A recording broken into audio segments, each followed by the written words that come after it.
Assalamualaikum warahmatullahi wabarakatuh. Nama saya Fadila Muslimah dengan NIM F1B019049. Saya dari kelompok 2 Pratikum Pengukuran Besaran Listrik tahun 2020. Di sini saya akan menjelaskan tentang rangkaian simulasi satu fasa. Sebelum saya menjelaskan rangkaian simulasinya, pertama-tama saya akan menjelaskan pengertian dari sumber satu fasa. Sumber satu fasa merupakan energi listrik yang menggunakan dua kawat penghantar, yaitu satu kawat fasa dan satu kawat nol atau netral. Adapun beberapa jenis daya, yang pertama daya aktif. Daya aktif adalah daya yang sesungguhnya dibutuhkan oleh beban. Satuan daya aktif adalah watt dan dapat diukur menggunakan alat listrik, yaitu wattmeter.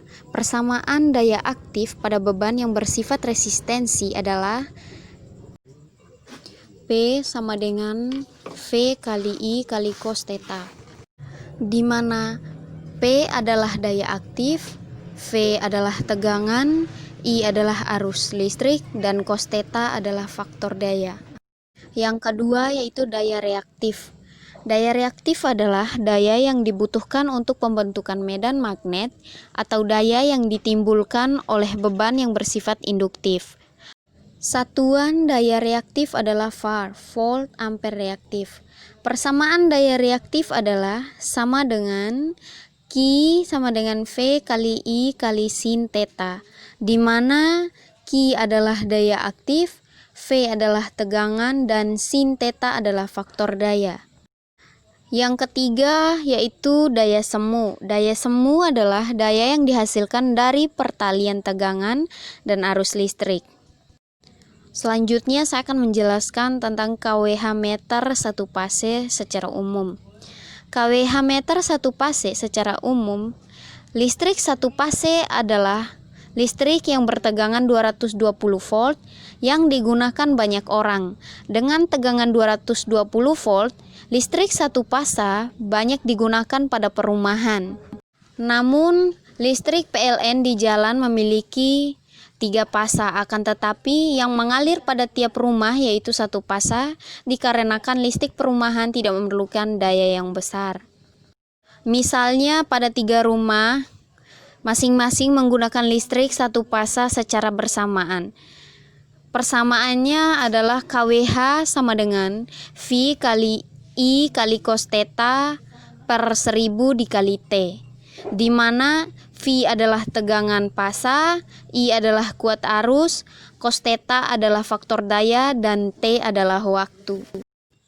Kelebihan jaringan listrik satu fasa adalah yang pertama murah daya operasionalnya, mudah pemakaiannya karena terdiri dari 2 kawat, tetapi kWh meter satu fasa memiliki kekurangan, yaitu hanya terbatas pada skala rumah tangga dan memiliki ukuran yang relatif sangat besar.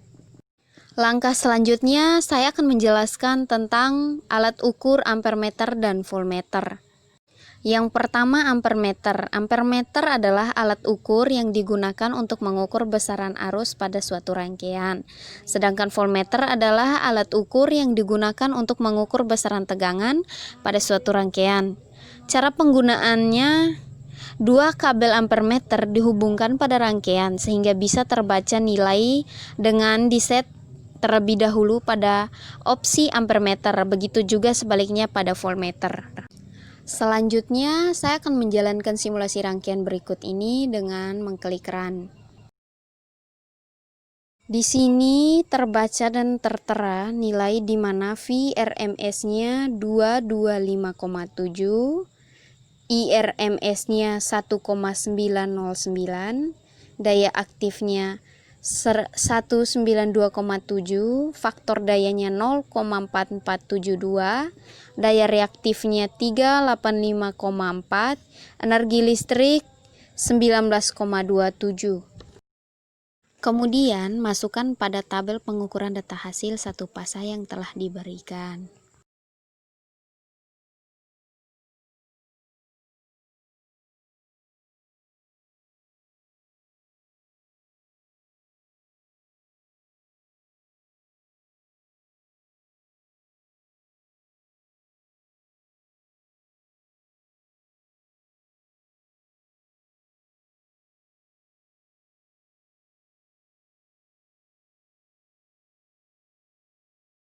Selanjutnya, kita akan melihat gelombang tegangan dan arusnya.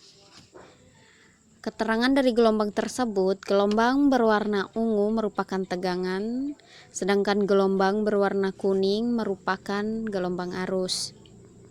Di sini, gelombang arusnya tertinggal oleh gelombang tegangan, di mana sesuai dengan pengertian beban induktif, yaitu kumparan pada kumparan induktif yang menyebabkan terhambatnya laju arus sehingga menjadi pergeseran posisi gelombang arus menjadi lagging atau tertinggal. Kemudian selanjutnya saya diminta untuk mengubah nilai beban induktor pada load sesuai dengan nilai pada tabel tersebut dan diubah-ubah sesuai dengan data hasil sampai datanya habis.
Selanjutnya, saya akan menjelaskan hubungan beban terhadap daya aktif dan reaktif, hubungan beban terhadap arus, dan hubungan beban terhadap cos theta.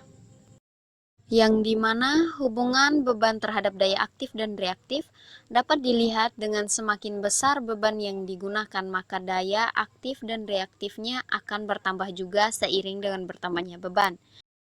Selanjutnya, hubungan beban dengan arus akan semakin meningkat dengan seiring bertambah besarnya beban. Dan yang terakhir, hubungan beban terhadap cos theta akan semakin bertambah nilainya seiring dengan bertambahnya dua beban, yaitu beban resistor dan beban induktor. Kesimpulannya, hubungan antara semua beban tersebut berbanding lurus dengan seiring bertambahnya beban. Selanjutnya, saya akan menjelaskan rangkaian listrik 3 fase. Rangkaian listrik sumber 3 fasa merupakan rangkaian listrik di mana terdapat 3 kawat fasa dengan simbol R, S, dan T dengan 1 kawat netral atau ground. Pada listrik 3 fasa ini terdiri dari 3 kabel bertegangan listrik, yaitu R, S, T, dan 1 kabel netral. Kemudian saya menjelaskan pengertian 3 jenis daya. Yang pertama, daya nyata. Daya nyata merupakan daya listrik yang digunakan untuk menggerakkan mesin-mesin listrik atau peralatan listrik lainnya. Untuk persamaannya pada rangkaian 3 fasa yaitu P sama dengan akar 3 kali V kali I kali cos theta, yang dimana P adalah daya nyata, V adalah tegangan, I adalah arus, dan cos theta adalah sudutnya. Yang kedua yaitu daya semu. Daya semu merupakan daya listrik yang melalui suatu penghantar transmisi atau distribusi. Untuk persamaannya pada rangkaian 3 fasa yaitu S sama dengan akar 3 dikali V dikali I, yang dimana S adalah daya semu, V adalah tegangan, dan I adalah arus. Dan yang ketiga yaitu daya reaktif. Daya reaktif merupakan selisih antara daya semu yang masuk pada penghantar dengan daya aktif pada penghantar itu sendiri. Untuk persamaannya pada rangkaian 3 fasa yaitu Q sama dengan akar 3 dikali V dikali I dikali sin theta, yang dimana Q adalah daya reaktif, V adalah tegangan, I adalah arus. Kemudian saya akan menjelaskan tentang alat ukur KWH meter 3 fasa secara umumnya. Secara umum, KWH meter 3 fasa bertegangan 380 volt, sehingga tidak dapat digunakan pada perumahan yang hanya membutuhkan daya sekitar 220 volt sampai 240 volt. Maka rangkaian listrik 3 fasa ini hanya digunakan pada industri atau pabrik-pabrik yang membutuhkan daya yang lebih besar. Kemudian, saya akan menjalankan simulasi pada rangkaian ini dengan mengklik run.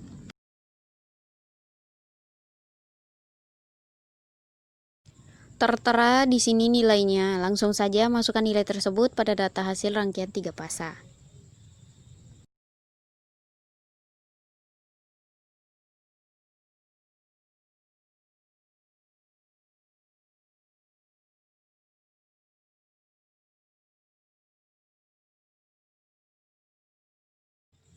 Kemudian gelombangnya akan terlihat seperti ini.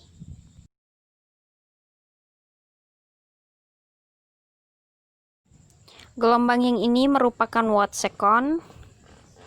Kemudian gelombang yang ini merupakan daya aktif, dan yang ini merupakan daya reaktif. Yang ini tegangan, dan yang ini arusnya. Kesimpulannya, semakin bertambahnya waktu, maka energi listrik yang dibutuhkan semakin besar. Selanjutnya, mengubah nilai beban sesuai data hasil yang diberikan sampai habis.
Sekian dari penjelasan saya. Untuk setiap kesalahan dari penjelasan saya mohon maaf.